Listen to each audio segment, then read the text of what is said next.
Shalom. First, I'll start by giving all glory and honor to Yahweh, Ba'ashem, Yahushai, Ba'ashem, Rakakadash.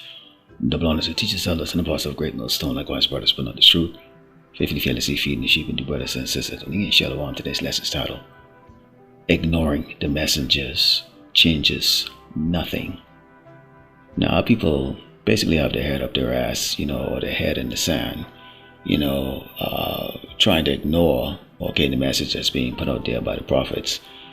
Such a civil unrest that's coming. You have a wicked regime that's in place right now. You have disease, pestilence, wars, and economic collapse, all happening at the same time. And then we're going to move into the MOTB, which is the mark of the beast, which is going to be a great test on this entire earth, specifically here in Great Babylon, America. And last but not least, you have the great destruction of America. The Mashiach returns in great power and glory and save his elect. But let's go into the scriptures here. This is the book of Ezekiel 33, start verse 7. It says, "So thou, O son of man, I have set thee a watchman unto the house of Israel. Therefore thou shalt hear the word at my mouth and warn them from me. When I say unto the wicked, O wicked man, thou shalt surely die, if thou dost not speak to warn the wicked from his way. That wicked man shall die in his iniquity, but his blood will I require at thine hand. Nevertheless, if thou warn the wicked of his way, to turn from it, if he do not turn from his way, he shall die in his iniquity, but thou hast delivered thy soul." So our job is plain and simple: do the work. We only can make the videos. We try to make them as interesting as possible. You put pictures, video clips, you do whatever it takes to try to get Jake's attention, and that's the best that we can do. But if you want to ignore it because it's not entertaining enough for you, you don't have a lot of drama in the videos, or debates, street debates like you all like to be entertained by, or whatever else that you all want to hear that's going to make you feel like you're hearing something that's going to benefit you, then that's up to you. Nonetheless, we deliver our soul. Our job is done. And if you don't hearken to the words, you will die in all your foolishness, and traps are being laid constantly for the children of Israel here in Great Babylon, America. And a lot of you people just simply don't see it because you have your head in the ground. You don't want to hear the words of the wise. You rather hear the words of the foolish. Let's go to Isaiah 30 and start verse 8. It reads, "Now go write it before them in a table and note it in a book, that it may be for the time to come forever and ever. That this is a rebellious people, lying children that will not hear the law of the Lord, Yahweh Ba'ashem Yahushai, which says to the seer, see not, unto the prophets, prophesy not unto us right things, speak unto us smooth things, prophesy deceit," which is why y'all like IUIC, ISUPK, and the now defunct Sakari group, Christianity Church, and just about anything out there. You have niggas sitting on YouTube, just talking out of their ass and get hundreds of thousands of views. But when we come out and we speak, something that's going to save your life, or a certain part in life that you need to follow, we barely get views. At best, the top guys to get like a couple thousand views or whatever the case is like that. But it's completely ignored, because y'all like lies, y'all like foolishness. Y'all want to hear about how you can make the next couple dollars, being an ignorant nigga. No skills, no nothing, but how could you become the next millionaire? Always daydreaming. And that's you Jakes out there, man. When I say Jakes, I'm talking about so-called blacks, Native Americans, Latinos, and Hispanics. You're all alike, and that's why you cleave on to Esau so much, because Esau makes promises but no delivery. The only thing this so-called white man has delivered to you is death. In fact, let's continue on here. It says, "Get you out the way, turn aside out of the path, cause the Holy One of Israel to cease from before us. Wherefore thus said the Holy One of Israel, because ye despise this word, and trust in oppression and perverseness, and stay thereon. Therefore this iniquity shall be to you as a breach ready to fall, swelling out in a high wall, whose breaking cometh suddenly at an instant." So that perversion is the ways of Great Babylon, America. You people like to be in a constant happy-go-lucky spirit. Let's keep the next party this weekend, celebrating this, celebrating that. I watched this weekend gone by, several parties around where I live, people celebrating graduation. Well, you graduated from school, but you're not going to get a job. There's no job waiting for you. Okay. So, I mean, basically, you people marching, grabbing your diplomas to do what?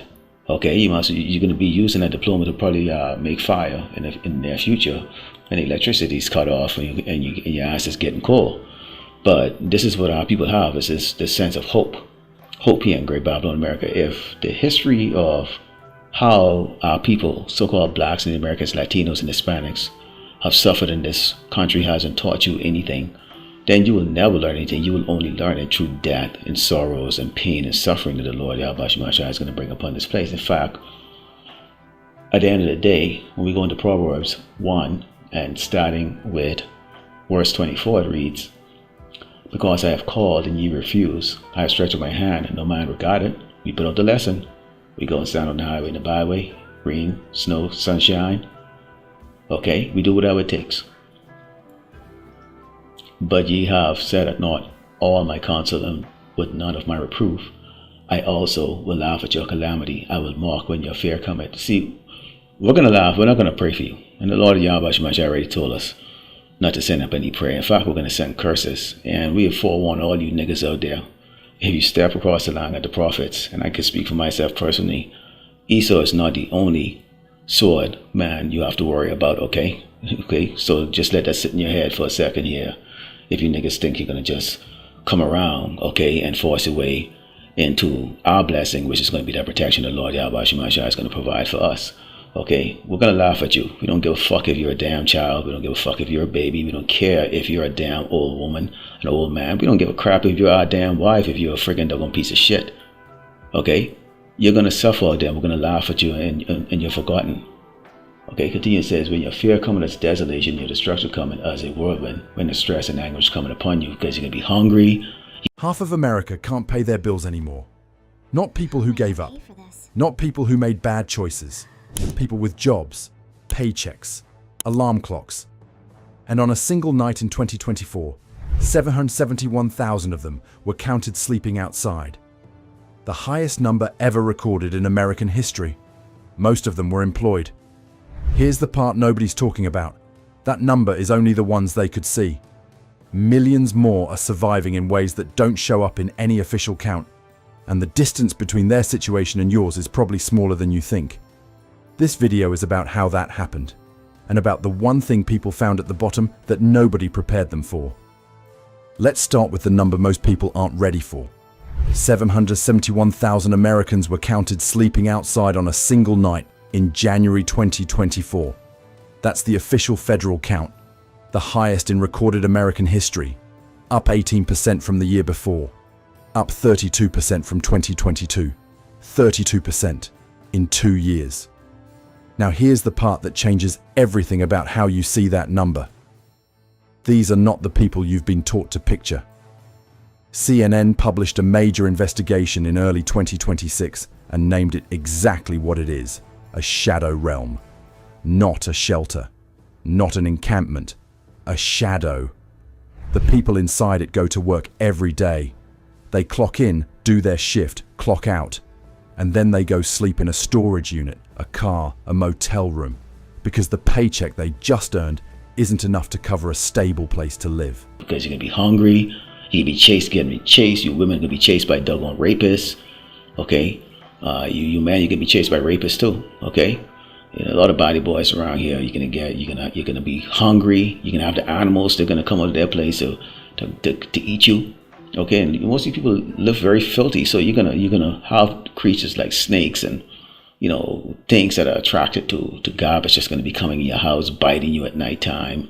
Disease is gonna be rampant. Okay, I mean, forget about STDs. That's gonna be the least of your worry. It's gonna be all the other things that's gonna be released out there. Okay, and you have the so-called white man. I mean, they're sitting down, they're seating, they're waiting for an opportunity, waiting for no electricity, no running water. They're waiting until the cops are occupied with bullshit so that they can really step out and do what they really want to do, which is to hang you doggone niggas and spicks from trees. Okay, when I talk about that, I'm talking about so-called blacks, Native Americans, Latinos, and Hispanics, men, women, and children. Be prepared to see a whole lot of doggone little nigglets being hung from trees. And yeah, my language might sound rough to you, but hey, that's the way That's the everyday language y'all used to, okay? And we're telling it to you exactly the way it is.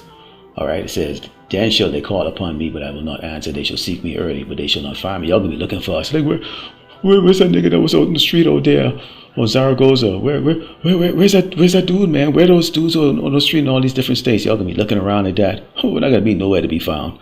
Okay? The job is done, the elect has been sealed. Y'all on your own, okay?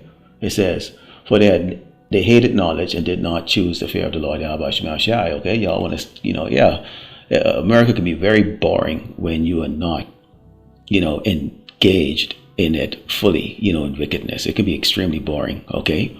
And what we doing might seem to be very boring to y'all. Y'all just read from the Bible, y'all don't have fun. Yeah, well, we're gonna have fun in the kingdom, okay? But we're gonna have fun watching your ass suffer in the meantime on this side when the work is done. When we go into Revelation 3 and 10, this is very critical, Jake, okay? Because the Lord is setting up, basically, either side is going to be like a fire, like you stepping off the edge, okay, on a little thin walkway, like how do you call those gymnastic people when they're on those that wooden plank walk? If you fall off on the left, you burn up. You fall off on the right, you burn up. When you look at what is going to take place with this mark of the beast, pursuant to Revelation 13, Psalm verse 16, okay, the only way around it is really death, okay, for a lot of people, right? It reads, because thou hast kept the word of my patience, this is Revelation 3 and 10, I also will keep thee from the hour of temptation, which shall come upon all the world to try them that dwell upon the earth, the entire earth. Okay, none of these nations are safe, because you got some people, they think, they come from a safe nation, or they come from this place and there's hardly any crime and all that stuff. That's all about the doggone change. The Lord has no respect for all the rest of you doggone tribes on this earth. Whether you are an homogenous tribe that everybody get along or pretend that they're getting along, the Lord is going to bring this doggone judgment, and you are going to have to make that determination as to whether you are going to worship the beast system pursuant to Revelation 14 and start verse 9 to 11. Okay, it tells you the penalty that any man worship the beast or its image, or take the mark in their forearm, in their palm, or in their forehead, okay, what is going to happen to them, okay? And later on it goes into, that sickness that falls on everybody that took it, all right? So, Jake, you have, if you're not part of the elect to be protected during that time, okay, the decision is going to be either you take it and you die later, or you just die a slow death, or you could be part of the elect that goes through the process like that. There's going to be people who's going to make it through, and of course we know people are going to fight against it, not because they're holy, okay, or they have any type of loyalty to Yahweh Shema Shai. It's just simply the fact is that people are going to resist against it, which is going to create chaos for everybody that decide that they want to take it, get their food and get their ration and all the other stuff like that. It's not going to end. It's not going to be a very smooth, okay, integration, okay? It's not going to work out for you passive aggressive weak people out there who think, well, I don't care, I'm going to take it, I took the COVID and all that. No, it's not going to work that way. You're going to take it, you're going to get your shit, and somebody else there who didn't take it is going to take your shit from you. All right, let's close with the book of Wisdom of Solomon, because at the end of the day, okay, you people, although you might look at us as just nobodies and stuff like that, and especially if you're a so-called Negro, we got it. We ain't shit in the eyes of any fucking body, okay, including people that know us. Okay, they look down on you. They just don't say it, but because people are passive aggressive. But we already know you don't think nothing of us, and that's okay, because at the end of the day, okay, we're gonna get a prophet's reward, and here's that reward. It says, and then shall a righteous man stand in great boldness before the face of such have afflicted him and made no account of his labor. So we cast the white man out. We have the posters of the white man. Their deity or Jesus, horns sticking out of his head. We don't give a crap. We don't show no fear. We don't give a shit. Like I let in my household know. Bottom line is, if you are attached to me, you're a target also too. So don't think for 1 second that they're only going to come here and grab my ass and drag me the fuck out there and beat the shit out of me. No, they can grab your ass and beat the shit out of you too. So know what the hell you're involved with. All right? And this is how it is when you're dealing with the prophets. If you're involved with us, your life is in danger. Just so you know. It says, when they see it, they should be troubled with fear, terrible fear, and shall be amazed at the strangeness of his salvation, so far beyond all that they look for, because we're going to get beamed up in what the world call UFOs. At the same time, Great Babylon America is being obliterated. They, repenting and groaning for anguish of spirit, shall say within themselves, this was he, who we sometimes had in derision in Proverbs of reproach, calling us broke-ass niggas on the street, uneducated, stupid, whatever, illiterate. That's okay. That's okay. We understand the scriptures, though. It says, we fools accounted his life madness and his end to be without honor, saying, why are you niggas wasting your time? Stop wasting your damn time. Jesus is white. God is white. What do y'all mean a white man he's going to be a slave in the kingdom, in the kingdom to come? They can't even begin to even comprehend. Because the Lord doesn't want you to comprehend. He wants you to have a nigga mindset. All right? It says, how is he numbered among the children of power, and his Lord is among the saints? Okay? Yeah. So Lord willing, the elect was edified. This has been ignoring the messengers changes nothing. Shalom.